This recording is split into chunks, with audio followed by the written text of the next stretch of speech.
Last video میں ہم نے انفلیشن کی وجہ سے جو فائدے ہمیں ملتے ہیں ہم نے وہ کمپلیٹلی دیکھے تھے، اور اب ہم انفلیشن کی وجہ سے ہونے والے نقصانات کو دیکھیں گے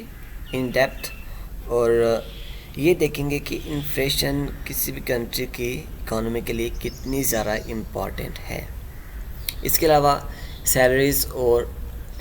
انفلیشن کا آپس میں کس طرح کا ریلیشن شپ ہونا چاہیے تاکہ جتنے بھی جابس ہولڈر لوگ ہیں ان کا جو لائف سٹینڈرڈ ہے وہ ڈاؤن نہ ہو، مینٹین رہے یا اپ ہو جائے۔ تو اس کے ڈس ایڈوانٹیجز کو دیکھتے ہیں۔ جو سب سے پہلے نمبر 1 ہے وہ یہ کہ ہمارے ملک میں زیادہ تر لوگ جو ہیں وہ اپنا پیسہ جو ہے وہ سیونگ اکاؤنٹ میں جمع کروانا مناسب سمجھتے ہیں،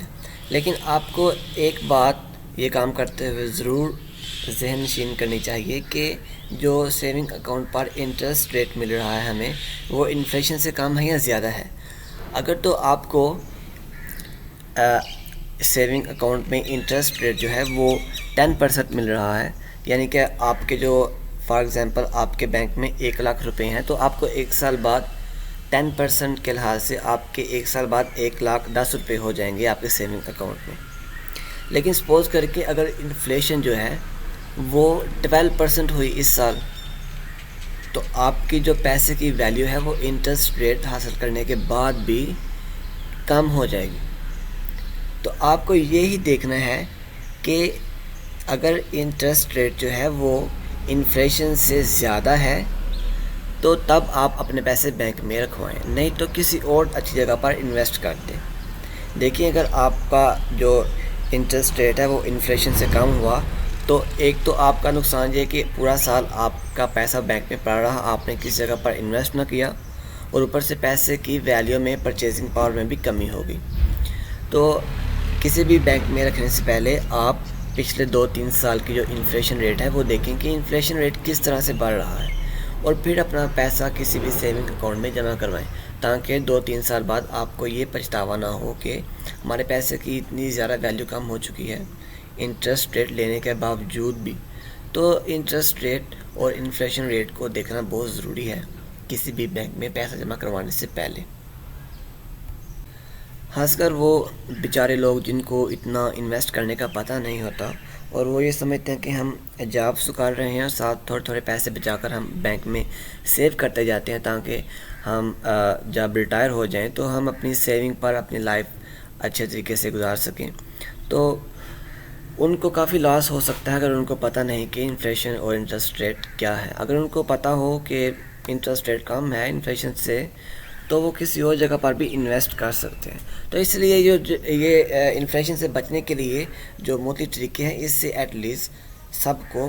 اویئر ہونا چاہیے، سب کو پتہ ہونا چاہیے کہ ہم کم از کم اپنے پیسے کو کس طرح سے بچا کر رکھ سکتے ہیں انفلیشن سے، تاکہ ہمیں کوئی فیوچر میں پرابلم نہ ہو۔ اس کے علاوہ انفلیشن بہت زیادہ ہونے کا جو سب سے زیادہ نقصان ہے وہ یہ ہے کہ جو لوگ ایکسپورٹ امپورٹ کا کام کرتے ہیں، جتنے بھی انڈسٹریز ہیں وہ اپنا جو مٹیریل ہے، جو پروڈکٹس ہیں وہ انٹرنیشنل مارکیٹ میں سیل کرتی ہیں، تو انفلیشن زیادہ ہونے کی وجہ سے انٹرنیشنل مارکیٹ میں آپ کا کمپٹیشن کم ہو سکتا ہے بلکہ بہت لو ہو سکتا ہے۔ اس کی ریزن یہ ہے کہ آپ کو ایک مثال دیتا ہوں، جیسے سپوز کریں ایک فٹ بال بنانے والی کمپنی ہے اور اس کو آرڈر آتا ہے امریکہ سے کہ آپ نے ہمیں 50 فٹ بال دینے ہیں، اور جو پاکستان کا مینوفیکچرر ہے وہ کہتا ہے کہ جی آپ کا 1 لاکھ پرائس ہے، ٹھیک ہے۔ وہ جو بائر ہے وہ 1 لاکھ روپیہ ایڈوانس دے دیتا ہے ان کیش۔ تو پاکستان کا جو مینوفیکچرر ہے وہ را مٹیریل لینے کے لیے اگلے دن مارکیٹ میں جاتا ہے فٹ بال کے لیے کپڑا لینے کے لیے، لیکن اسے پتہ چلتا ہے کہ جس حساب سے میں نے پیسے لیے تھے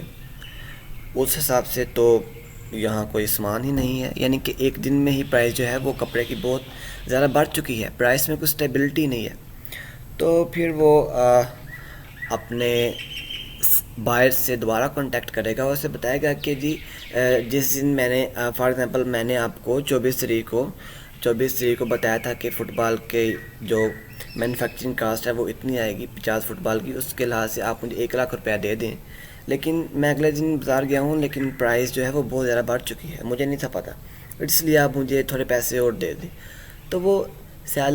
بائر بھی سوچے گا کہ یہ کیسا کنٹری ہے جہاں پر پرائز کی کوئی اسٹیبلٹی ہی نہیں ہے، ایک دم سے اتنا پرائز ہائی ہو گیا. تو وہ بھی ایسے کنٹریز سے چیزیں منگوانے سے، چیزیں بھیجنے سے کترائے گا کہ یہ اچھا نہیں ہے، یہاں پر اکانومی اسٹیبل نہیں ہے. اس کے کمپیریزن وہ ایسے کنٹری سے کوئی بھی پروڈکٹ منگوائے گا یا بھیجے گا جہاں پر پرائز میں اسٹیبلٹی ہے، جہاں پر پرائز کی جو ویلیو ہے وہ آہستہ آہستہ بڑھتی ہے اور تھوڑی بڑھتی ہے.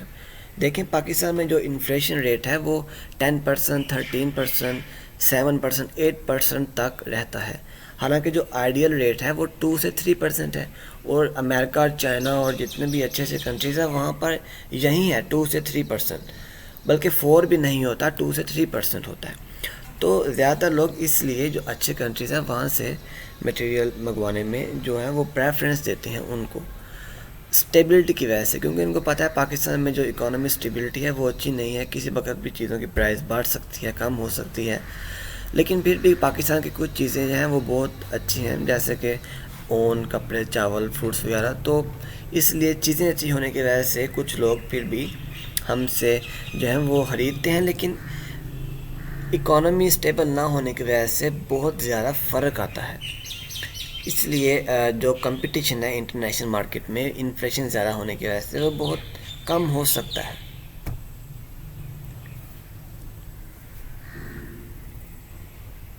اس کے علاوہ جو سب سے زیادہ ڈرا بیک ہے انفلیشن ریٹ زیادہ ہونے کا وہ یہ کہ لانگ ٹرم میں لوگ ایسے کنٹری میں جہاں انفلیشن ریٹ بہت زیادہ ہو انویسٹ کرنے سے بہت گھبراتے ہیں، ایز کمپیئر ٹو وہ کنٹریز جہاں انفلیشن ریٹ صرف 2 سے 3% ہوتا ہے، یعنی کہ چیزوں کی پرائس وہاں بہت سلولی انکریز کرتی ہے. انفلیشن زیادہ ہونے کا جو سب سے زیادہ ڈرا بیک ہے وہ یہ کہ جو بڑے بڑے بزنس مین ہیں، انویسٹر ہیں، وہ ایسے کنٹری میں انویسٹ کرنے سے گھبراتے ہیں. وہ ایسا کنٹری چاہتے ہیں جہاں پر انفلیشن ریٹ اچھا ہو، جیسا کہ 2 سے 3% آئیڈیل ریٹ ہے. تو ایسے کنٹری ہیں جیسے امریکہ، چائنا، جاپان، دبئی. تو لوگ وہاں انویسٹ کرنا بہتر سمجھتے ہیں، کیونکہ اگر وہ پاکستان میں انویسٹ کریں گے جہاں چیزوں کی جو ویلیو ہے وہ آئے دن بڑھتی رہتی ہے، تو وہ انفلیشن کے ایفیکٹ جو ہیں ان کو ختم کرنے میں ہی اپنی ساری اٹینشن جو ہے وہ دیتے رہیں گے. اگر انفلیشن کا ریٹ بڑھ گیا تو وہ اس کے ہی جو فیکٹ ہیں اس کو فیس کرتے رہیں گے، نہ کہ وہ اپنی پروڈکٹ کو بہتر کریں، اپنی سروسز کو بہتر کریں. وہ سارا دن سارا سال یہی دیکھتے رہیں کہ انفلیشن ہو گیا تو اس کی وجہ سے جو اتنا افیکٹ ہوا ہے اس کو کیسے کم کریں. جو ہم نے کمپنی سے کنٹریکٹ کیے تھے، را مٹیریل والی کمپنی سے، یا اس کے علاوہ جو سب سے زیادہ نقصان ہے وہ جابس ہولڈر لوگوں کا ہے، کیونکہ جب تک سیلریز میں اضافہ نہیں ہوتا تب تک ان کا لائف سٹینڈرڈ انفلیشن کی وجہ سے ڈاؤن ہو جاتا ہے. جیسے چیزوں کی پرائس، گڈس اور سروسز کی پرائس میں اضافہ ہوتا ہے تو سیلریز میں اتنی جلدی اضافہ نہیں ہوتا، جس کی وجہ سے جابز ہولڈر کا جتنے بھی ہیں ان کا لائف سٹینڈرڈ کافی ڈاؤن ہو جاتا ہے، لائف سٹائل. تو لیکن جب ان کی سیلریز میں اضافہ ہوتا ہے تو لوگوں کے پاس پیسہ زیادہ آتا ہے، چیزوں کی ڈیمانڈ میں اضافہ پھر زیادہ ہوتا ہے، تو پھر چیزوں کی پرائز میں اضافہ اور زیادہ ہو جاتا ہے. تو یہ جو جابز ہولڈر والے لوگ جتنے بھی ہیں یہ اسی سرکل میں رہتے ہیں کہ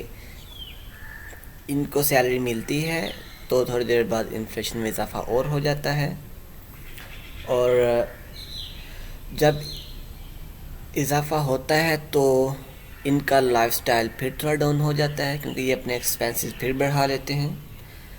تو اس طرح یہ سائیکل چلتا رہتا ہے. اب ہم بات کرتے ہیں لاسٹ ٹاپک کی، کہ سیلری اور انفلیشن کے درمیان کس طرح کا ریلیشن شپ ہونا چاہیے تاکہ آپ کا جو لائف سٹائل ہے وہ اپ بھی ہو، ڈاؤن نہ ہو. تو اگر آپ کسی ایسی کمپنی میں جاب کر رہے ہیں جہاں پر آپ کو یہ بتایا جائے کہ آپ کی جو سیلری ہے وہ 3 سال بعد بڑھے گی یا 4 سال بعد اتنی بڑھ جائے گی، تو آپ یہ دیکھیں کہ ابھی آپ کی جتنی سیلری ہے، فار ایگزامپل 30,000 ہے، 40,000 ہے یا 50,000 ہے سپوز کر لیں، اور آپ کی پے جو ہے وہ 4 سال بعد وہ کہتے ہیں کہ 10% بڑھ جائے گی. ابھی آپ 50,000 کے مطابق اپنے جو ایکسپینسز ہیں وہ ایڈجسٹ کر لیں گے، لیکن ایک سال کے بعد جب انفلیشن پاکستان میں 7 یا 8 یا 10% ہوتی ہے، 4 سال بعد اگر ہر سال بھی 8 انفلیشن ہو، 8% تو 32% انفلیشن آفٹر 4 ایئر ہو چکی ہوگی جب تک آپ کی سیلری نہیں بڑھے گی، تو آپ کا لائف سٹائل بہت ہی ڈاؤن جا چکا ہوگا۔ تو یہ بات آپ کو جو ہے وہ ذہن میں رکھنی چاہیے کہ جس کمپنی میں آپ جاب کر رہے ہیں وہاں ہر سال کی جو سیلری ہے، ہر سال بعد سیلری کو آپ کے انفلیشن ریٹ سے زیادہ بڑھنا چاہیے، یا کم از کم جتنا انفلیشن ریٹ بڑھ رہا ہے اتنا ہی سیلری کو بھی بڑھنا چاہیے، تاکہ آپ کا کم از کم جو لائف سٹینڈرڈ ہے وہ تو مینٹین رہے۔ اگر ایسا نہیں ہوتا تو آپ کا لائف سٹینڈرڈ جو ہے بہت ڈاؤن ہو جائے گا۔ اگر آپ کی جو سیلری ہے وہ 4 سال تک یا 3 سال تک ایک جیسی رہتی ہے، انفلیشن تو ہر سال ہوگی 7% 8%، تو آپ کا لائف سٹینڈرڈ جو ہے وہ ڈاؤن ہی جائے گا۔ اگر آپ کی جو سیلری ہے وہ انفلیشن کے برابر بھی رہتی ہے تو پھر بھی جتنی انفلیشن ہوتی ہے، فار ایگزامپل اگر 7% انفلیشن ہوئی ایک سال بعد اور آپ کی سیلری بھی 7% انکریز ہوئی، تو پھر تو ٹھیک ہے، آپ کا لائف سٹینڈرڈ اور آپ کے جو ایکسپینسز ہیں وہ سیم رہیں گے اور آپ ایڈجسٹ بھی کر لو گے۔ لیکن سیونگ مشکل ہے۔ لیکن اگر آپ کی سیلری اس طرح سے ہے کہ جتنی انفلیشن ہو رہی ہے ہر سال آپ کی سیلری اس سے زیادہ بڑھ رہی ہے، جیسے کہ انفلیشن اگر 10% ہو رہی ہے پاکستان میں، تو ایک سال کے بعد آپ کی سیلری جو ہے وہ 15% انکریز ہو جائے، اگلے سال اگر جو انفلیشن ہے وہ پھر 10% ہے تو پھر آپ کی جو سیلری ہے وہ 10 سے زیادہ انکریز ہو جائے۔ تو اس طرح یہ جو ہے وہ یہ positive increase in the salary ہے، اس طرح سے آپ سیونگ بھی کر سکتے ہیں۔ تو اس بات کا دھیان رکھیں کہ جس کمپنی میں آپ جاب کر رہے ہیں یا جس جگہ آپ کام کر رہے ہیں وہاں پر جو آپ کی سیلری ہے وہ کم از کم انفلیشن ریٹ سے زیادہ ہو، تاکہ آپ کو بعد میں پریشان نہ ہونا پڑے اپنی سیلری کے بارے میں۔